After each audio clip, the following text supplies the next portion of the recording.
Okay, everybody, it's Thurman Vikings. We back. Episode 17, season 1.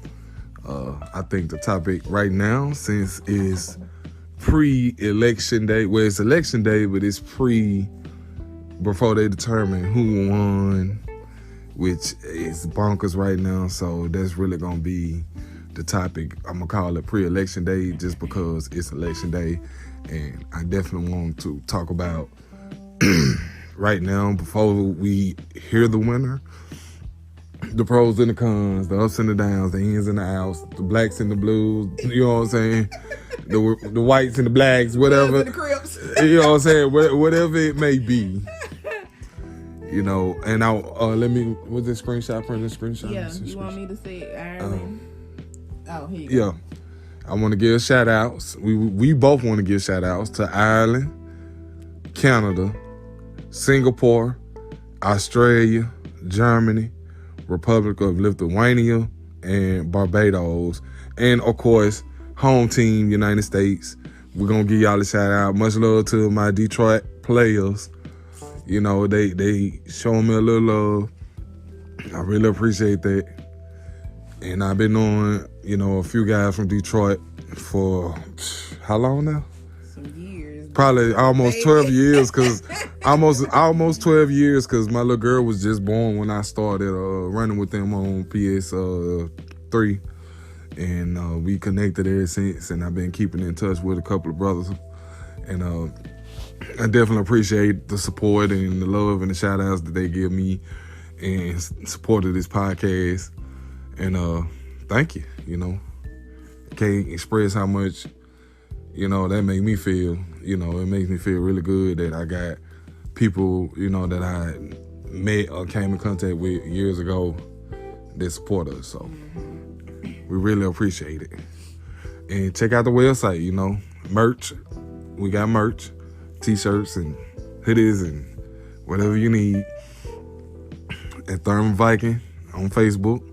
Also, Thurman Viking on Instagram, and we got herbal or holistic healing with Thurman Vikings Herbal, or is it just Thurman's Herbal on Facebook and Instagram, right? Mm-hmm. Okay, now, let's get down to the nitty gritty. Mm-hmm. Let's get to the grand scheme of things. Yeah. Now, this is what I want to say first. By this being the last day today, when I tell you the TV is airing some of the most ignorant data I have ever seen. Mm-hmm. Now, I know for a fact that I haven't done a survey on nothing that pertains to the election or issues or nothing. They saying that the whole United States, they didn't say the people we surveyed. If you look at the bottom of your screen, because a lot of people might not be watching it, but if you was looking at the bottom of your screen, they're giving kind of a data output on different topics and situations that revolves around the election. So my whole thing is this. People I know, people you know, people I grew up with, related to, we have all talked about this issue, but none of us have taken a survey. So for them to say all of America has taken this survey and this is what America feels, I think it's crap. I think it's propaganda, and a lot of people confused because they see this data that they putting up on the news and they believe this is how all black people feel because the news not telling you the people who took the survey. They saying this is how America feels. Yeah, but was that it? Go ahead. No, it's going back and forth. Yeah, but I feel like, me, I'm one of them people that's like, yeah, but this how I feel. Remember that show when it be like survey says? Yes. What was it? Family Feud or some shit? Was it Family Feud? He said it on Family Feud, and it's like 2 other shows out there like right. that. And every time I would watch it, it wasn't something I watched on purpose. It would be like me going to a client house and they watch this shit. And it would be like the question that always pop in my head, like, who the fuck took the surveys? Right, Like, because it say this. What is the most common color in America? And of course, everybody will say what? The first two, black and white. Yeah, and it's like, and then, survey says. And then, listen though. But then it'll be the first two will say black and white. And then they'll pick the third or fourth, which would be red and blue. And then the last one will be fuchsia. Yeah. And you're like, what the fuck? That's not even common color. I mean, it's a color, but that's not a common color. Like, who picked this shit? But here's the kicker. It's not a common color to you. But check this out. Another thing. If these are the options, that's that on that. Right. So, red and blue, black and white, and motherfucking fuchsia. You know what I'm saying? Right. It's like, who put this shit right here? Let's X this out. But people would pick that because that's what's available. You know what I'm saying? And that's what people gotta realize. Like, you just asked me, I was trying to rush out the phone with my sister, and you was like, do you really want to get out the phone, or are you really excited about this shit? I'm truly fucking excited. Not because I want to see Trump win or Biden win. It's like watching something burn. You know, I'm a firebug. You know what I'm saying? You're a pyromaniac. I am. And it's like watching something combust and get consumed in the flames, and that's what I'm seeing. I smell the gasoline. You know what I'm saying? I smell it, and all I'm waiting for is that flicker of light. And that's what it feels like. So what the flicker of light represents? I told you the start of it. The start. I think once this shit kick off, because you know, like we was talking earlier. And it's like everybody have these opinions. I respect everybody's opinions, especially different black people from different walks of life. Because all they know is what's available to them. All white people with money, all they know is what's available to them. Now, what's available to them is more than what's available to poor black people. You know what I'm saying? People in poverty. People in poverty. That's true. Let me get that correct. But because it's white people that live in poverty. Hell yeah, too. it is. Bubba Sparks, College Park, you know. Right, you know what I'm saying? What's up with him? What he doing? We're gonna have to find him. But I mean, I think it's an amazing thing. It's this. Like, I see it differently. Like, people is really going into information. Like, it's there. All we have to do is just pick that shit up instead of going off of word of mouth. And it's like you always heard word of mouth was this wonderful ass thing. But is it? You hear about it, but what do you do with it afterwards? Because word of mouth is somebody else's opinion at some point. You can either choose to keep going with what you heard, or you can find other avenues within that information range and find yourself. I feel like, you know. I definitely don't disagree with you, but like, you know, here, like I said, we was talking about the survey thing. Here's my thing. I understand what you're saying is what's available. Yeah. But it's not about the availability for me. It's that you saying that this represents us as a whole, as a country, when that's not true. It only represents the people you surveyed. That's true, but now I understand what you're saying, and I agree with you wholly. But can you imagine motherfuckers going to the hood and be like, hey, fill out this survey for colors? Like, what the fuck you doing here? What's in your pocket? But that's what I'm saying, though. Like, I'm not saying that wouldn't happen. Yeah. What I'm saying is, do it right. No, I'm not saying they done it wrong. What I'm saying is, you can't say this represents America as a whole when America as a whole did not participate in it. But what if their whole America is just what they have in their mind? Because people don't consider black people at all. Certain black people. We're still a third of a person, right? Right. I think we still a third of a person, and what I mean by that, for people who don't understand, you know, when slavery was abolished, they didn't consider us a whole person. In the Constitution, we was considered a third of a person. And see, a lot of people don't understand that because they only talk about the voting aspect of it.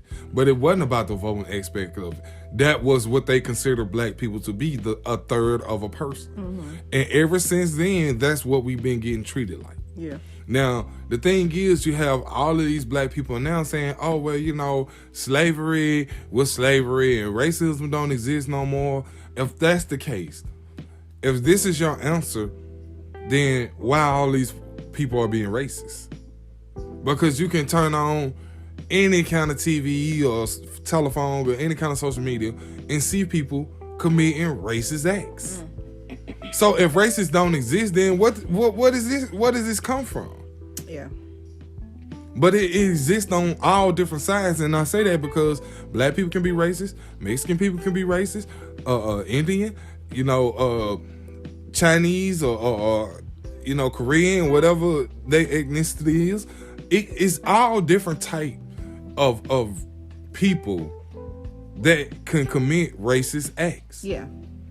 So racism completely exists. Yes. But I feel like for a lot of black people that's trying to change over, they want to ignore the racism until it affects them financially. Yes. And then they're like, oh, it's racism, but we like, okay, but you said it didn't exist in your life. Yeah, and I feel like, that's when you get to that it's so much shit that's tied from this one thing. All people have black and white people and Chinese and all these people, we all have something in common. And we don't even think about it. All of it is kind of sort of different through every nation, but it's the same. It's the fucking same. Religion has led us to be a person to lay down and get walked on, depending of the degree of the authority. Now, with that being said, what makes this other human has more authority than your motherfucking self, besides speaking up for yourself and telling them, no, you not gonna do me like that, or I'm gonna lay down and let you motherfucking do whatever. I'm gonna fight to the death of you. You know what I'm saying? Like, and then you come to that question when it's like, are you willing? And this what get me about black folks. You can ask a black person that you've been knowing all your life, are you willing to do what it takes for you to get to where you need to be? The first thing coming to their mind is something fucked up. That's just like what I'm going through right now. For almost 6 years, I worked at this unnamed company. Okay, 6 years almost, I got in. Mm-hmm. I worked my way up from being on probation to being the VP of the union of this company. Yeah. And me being as young as I am, it has never been done. Mm-hmm. Mm-hmm. So then they bring this new lady in, and she come in, and she's a flaming racist. Mm-hmm. Like, it wasn't a doubt in my mind that she was not. Mm-hmm. Because I have seen her do favors for her Caucasoid employees that she never done for any black people. Okay. I noticed then, I was like, So when I started to fight her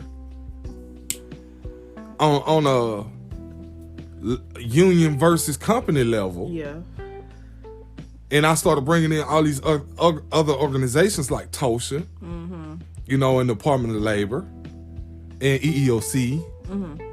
And she was like, whoa, wait a minute. I thought because you look how you look, yes, you didn't know nothing. Yes. Now you costing the company almost $2 million. I don't think it was that, not to cut you off. I think it was because you made her look like she didn't know what the fuck she was doing. But she did not. She did not. See, I was getting to that point. Okay. So after all was said and done, me and a couple of other guys made a push towards the embetterment of the treatment of the employees. Yeah. She did not like that. The first thing that came out of her mouth is that I was rude, hostile. Yes. And I was talking to her in a threatening manner. But how am I talking to you in a threatening manner because you don't like what I'm saying? I didn't yell. I didn't raise my voice. Did not curse her. Did not call out her name, because I could lose my position if I do these things as representing the union and being the vice president. So why would I go in there with multiple witnesses and basically destroy myself? Yes. So when she could not prove the lies that she continued to put out in the company, she decided, well, I'm gonna set you up. Okay, so she set me up. I have not been working for this company for going on 2 years in March. Had an arbitration. Definitely won my arbitration. And then the lady before me won her arbitration. And then they started to realize what type of person she is. It's not them, it's you. Right, exactly. So I've been gone for 2 years, and the whole 2 years I've been gone, she have been blaming everything on me, and they like, well, wait a minute. I know for a fact, even though I wasn't in there when they had the meeting, the company people was like, well, wait a minute, he's been gone for 2 years, honey. What are you talking about? Yeah. But just like in my arbitration, that's what she kept saying. That's him. That was like, no, that is not him. Yeah. That he's like two of that guy. It's like, bitch, is you deaf, blind, or deaf, dumb, or blind? All long. But that's when I came to realize, she was not just targeting me because of my position. That had something to do with it, true enough. And me doing my job correctly definitely had something to do with it.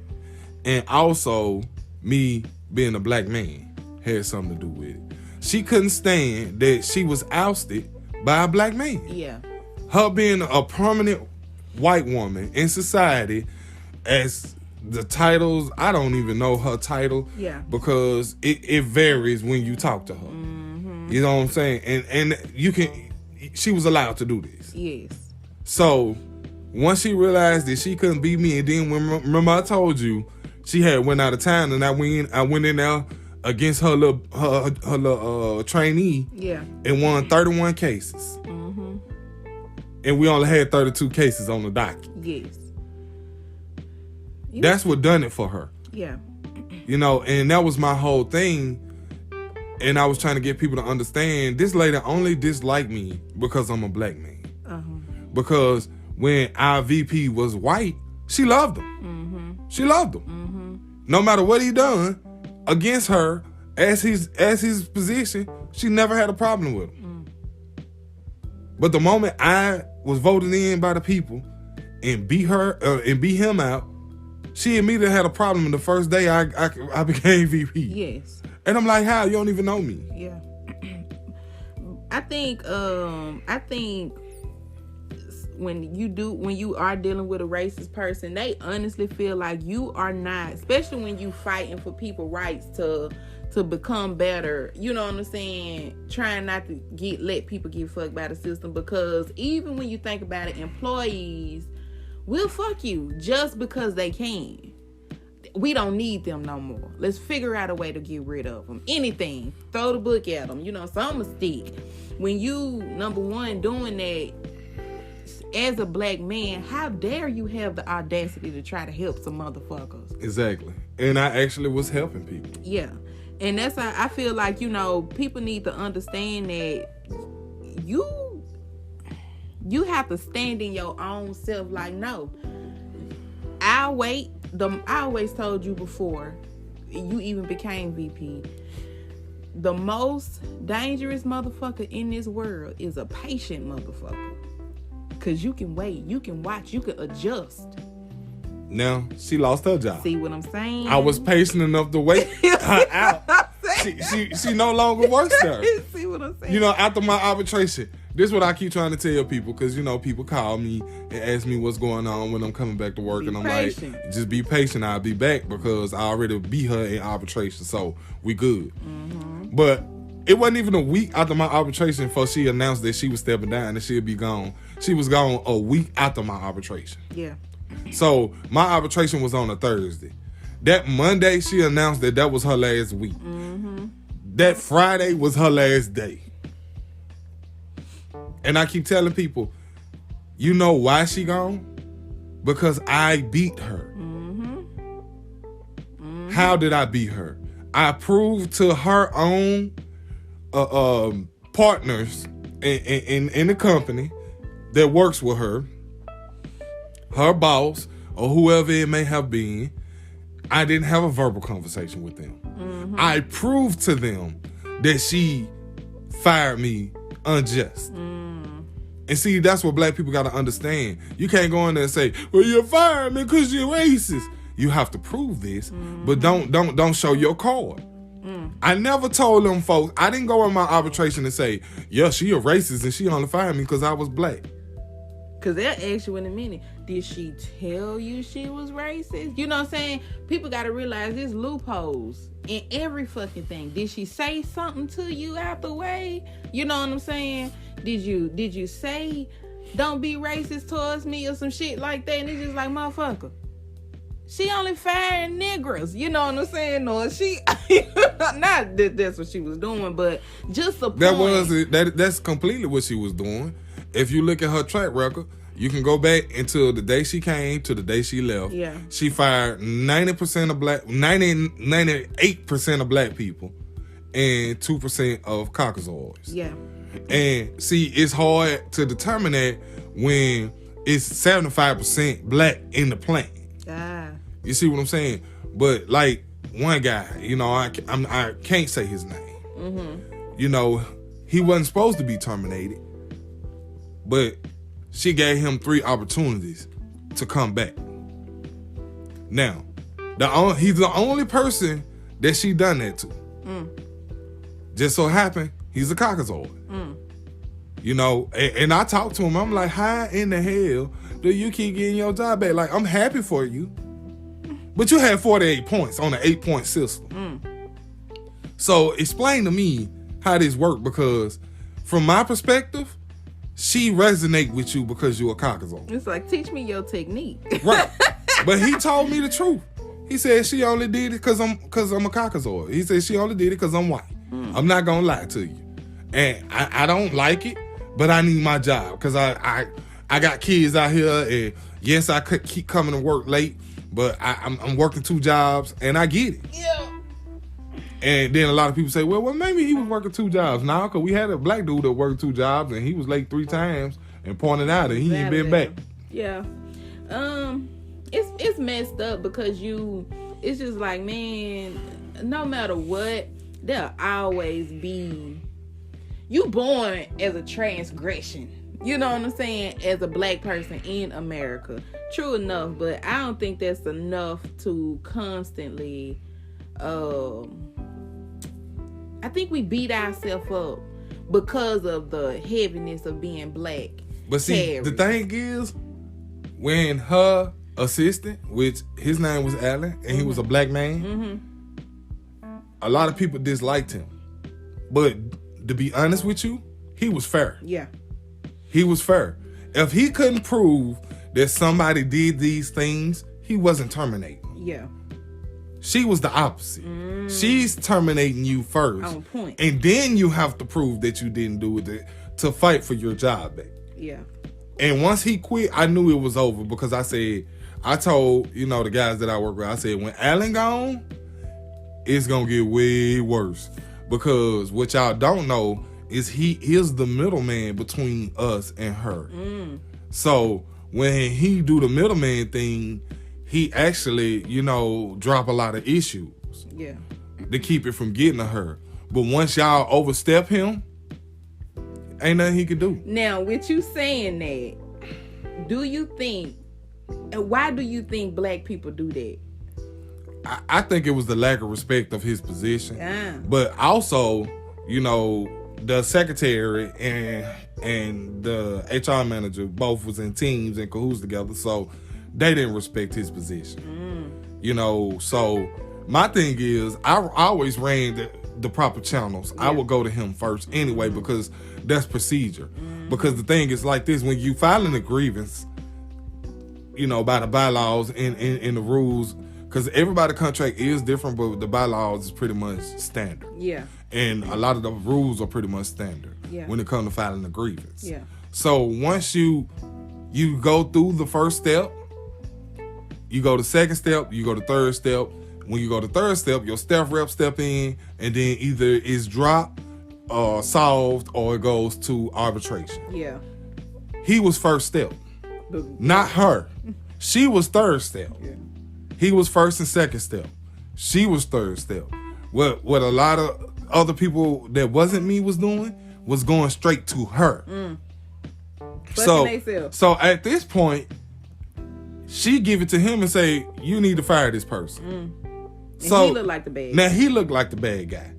But he would come back there and tell me all the time. He'd be like, look, man, I'm just telling you what it is.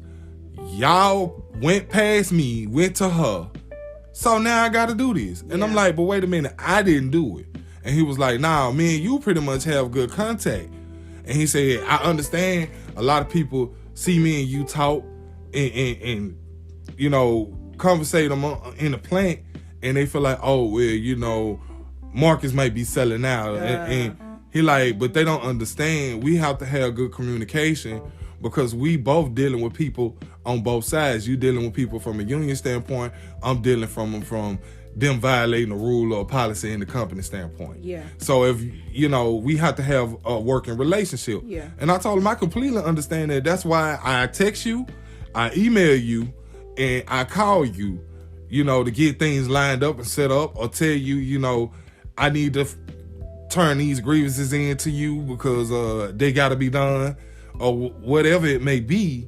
This is, I always keep that line of communication open. And he was like, yeah, you about the only one around here. So, you know, that brought a sense of alertness to what was going on my side. Yeah. So I'm like, okay, why is he feeling this way? I could have asked him, but he already laid it out for me. So why would I ask him when I already know the answer? Yep. So when I go to the people I go to, I'm like, well, wait a minute, why you ain't talking to Alan? And then I don't gotta talk to him. I don't gotta talk to him. Yes, you do. He first step. So this is the rules. Now, if you skip first step and try to go straight to third step, they can throw the grievance out. The company can throw the grievance out and say that you didn't follow the proper steps. Right. But see, people in that magnitude don't understand it because they never sat down and took the time out to understand. Yeah. Yeah.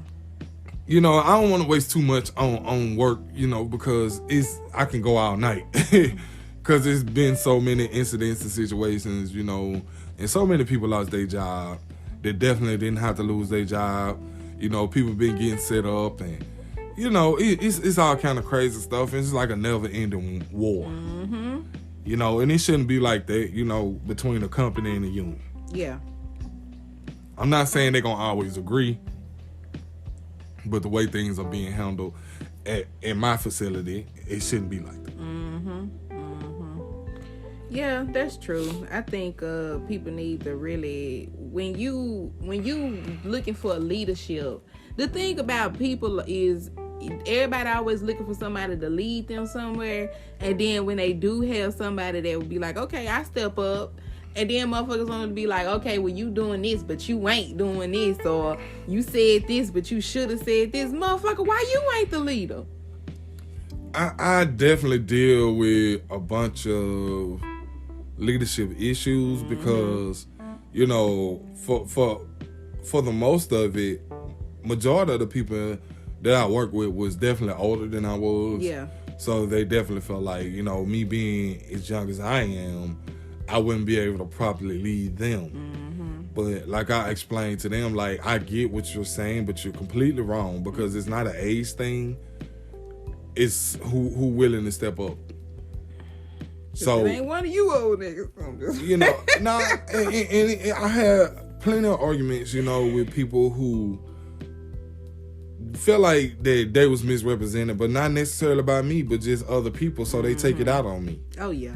You know, and I'm like, okay, well, why you didn't express this to that person? Because that's exactly who you need to be talking to. Yeah. Because I can't make anybody change how they represent or talk to you.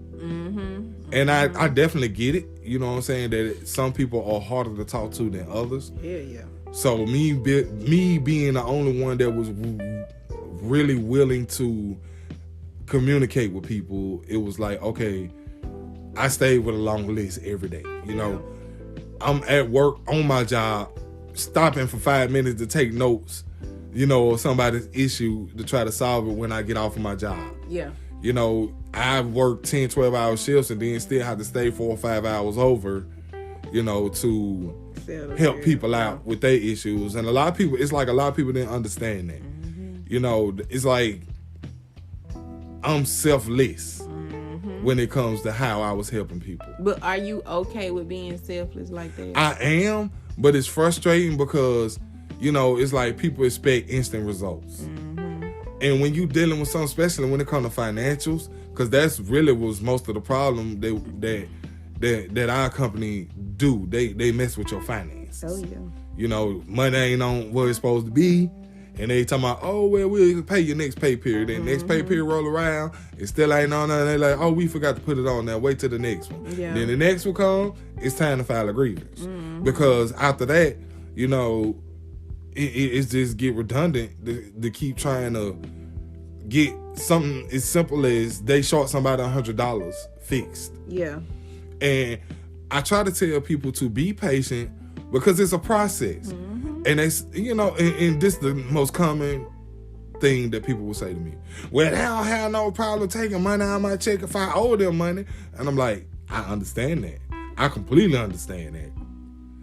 Oh, well, you know, before you got here and years ago, they used to write checks when they was wrong. And I'm like, okay, but now we dealing with completely different people. Ain't nobody up there in that office that was working here 20, 25 years ago. Yeah. So let's get that stated. Like that person might have understood what was going on and was trying to correct it when it was wrong. But these people are different people. So we have to handle it differently. And it's frustrating, especially dealing with my own people. And I'm like, listen, don't go up here and be niggerish or try to show out and cuss these folks out. And what they do? They go up there and then, I want my motherfucking money. I need my motherfucking money. I got bills to motherfucking pay. And I'm like, wait, whoa. Calm down. Not what we agreed to. This is not the way to handle it. I understand your frustration because I have lost money from the company and I had to wait on to get paid. They did not pay me the next day or the next week. It took me 3 weeks to get my money back. Yes. And I actually showed them on my check stub. Yeah.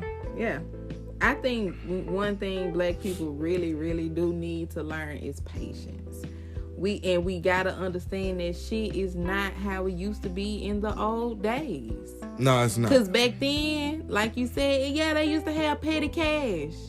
You're not gonna find a petty cash bucket nowhere anymore. You know what I'm saying? You're not gonna find that. I remember when you worked for that construction site and they had messed up your check and they just wrote you a check right then, there. That was years ago.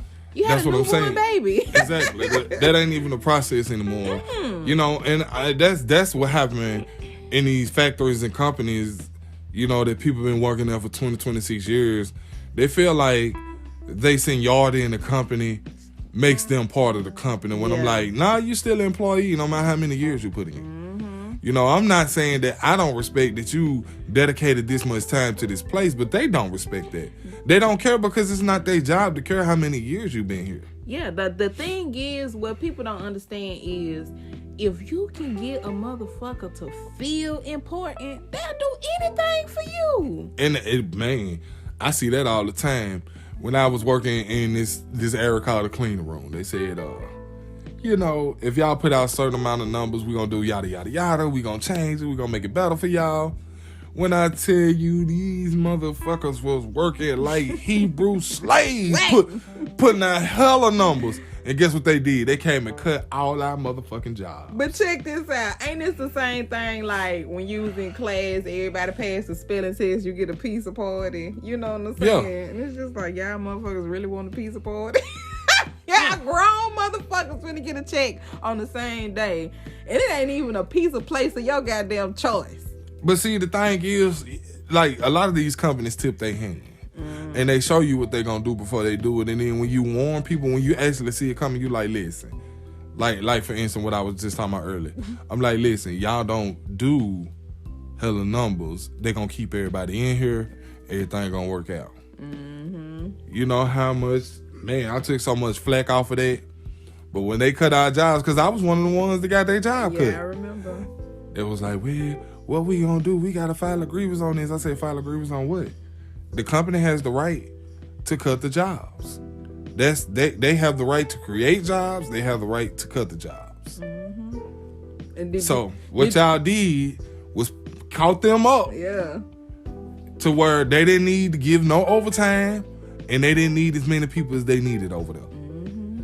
Now, if they wouldn't have been working like they was, because I'm talking about we working 12-hour shifts, we're working 5-6 days a week, sometimes the whole 7. For about two, maybe 3 months, caught them up on their backlogs, and then they was like, oh, it's 16 people over here. We're going to cut it down to 6. Damn. So that means 10 people had to go somewhere else. No, they did not create 10 more jobs somewhere else. You had to knock them up. So that means, right, it's a domino effect, yeah. Because, you know, now you got to use your seniority to knock somebody out their job. Yeah. You know, which I don't have a problem with that, because I have, you know, when I first started, I think I got rolled 8 times in less than 3 months. Mm-hmm. Yeah, I had worked first, second, and third shift back to back to back to back, and then ended the back up on first, then back on second, then back on first. It was a whirlwind because I kept getting rolled. Yeah. But it's okay because I dealt with it, and I took it with grace. I didn't get mad. I didn't cuss out the person who rolled me or threaten them or, you know, talk bad about them. I was just like, okay, you rolled me. Just say you rolled me. I'd be looking for somebody to roll too. Yeah. I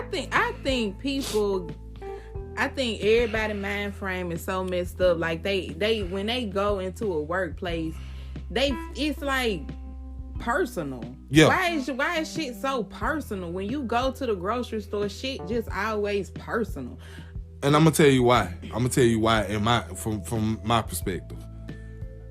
You got these people who've been working at these jobs and these positions for a long ass time. They feel like it belongs to them. They feel like can't nobody else do this job if they lay out or don't come to work or take vacation, because they refuse to train people or to help people train correctly, because that's what I'm dealing with. And I had to ask the guy, I'm like, black man to black man, let's be honest. Why would you fuck me over in training till you know I might lose my job, bro? Why would you do that type of shit? Oh man, no, I'm just saying, if I teach you everything I know about the job, they'll cut me out and have you over here. The way it's set up, ain't no way they can do that because we go by seniority. So if you've been here 26 years and I've been here 5, I can't knock you out, bro. Well, yeah, and that's when it comes to that standpoint where it's like you just said, I'm being selfless. Yeah. But other older black people don't realize you gone. It's like the root of the problem is, when I get old enough, I'm not gonna be here no more. Yeah. Why not train this young man up? He got a family. You know what I'm saying? Like, why not train him? We refuse to pass information. Hell yeah. Because it don't just got nothing, it just don't got just to do with training. It's with knowledge, it's with everything. Mm-hmm. We refuse to share information because if we share information, we feel like the information we share has allowed you to be or get to a higher level in life than I am in. And that's bullshit. That's bullshit. You know me. You used to be like, why is you telling people such and such and such and such? Either they gonna find it on their own. Why me not guide them to the right place? You get what I'm saying? I'm not selfish with information because I refuse to walk in the same place and then I recognize another black person as soon as they open up their mouth. I'm just like, you just stupid, ain't you? You just stupid. You get what I'm saying? Why not? Teach motherfuckers how to cook. Teach them how to eat. Teach them how to sleep. Just teach. That's what we supposed to do as a people. I'm going to tell you like this. When I train people correctly. Yeah.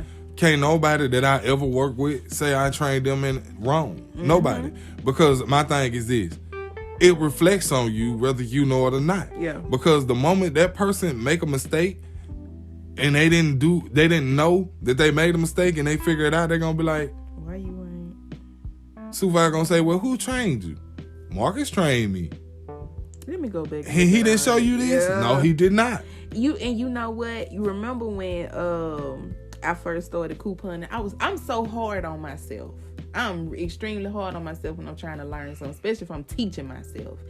And when you first went with me, you was like, you go into a whole different ass mind frame when you hit the fucking store. You know what I'm saying? And it's true.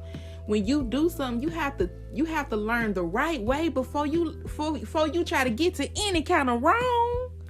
Learn the right shit first. Right, before you start trying to take shortcuts. But you teaching somebody, they like, man, this shit hard. Motherfucker, yes. But learn this shit first before you can do, because if you learn the wrong way first, you will never get right. You will never be right. In fact, it'll get took away from you. But is that something that people want to take? Just like you said, motherfuckers don't want to learn them chain of commands. You need to go here first. You can't, you know what I'm saying? Go here first. Then you can move up. Because that last place is your out the doorway. You know. It's messed up. Because you like, y'all motherfuckers just stupid.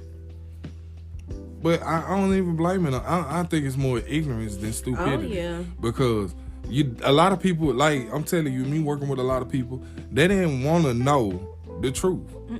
Like if I say, you know, this shit ain't right, we shouldn't be doing this. We should move away from this. It's like they run head first into it. Like, I don't know what you're talking about. And then they'll tell me I don't know what I'm talking about. And they tell you being weird. That's weird shit. Right? Yeah, you wrong. Then when I'm right, it's all quiet.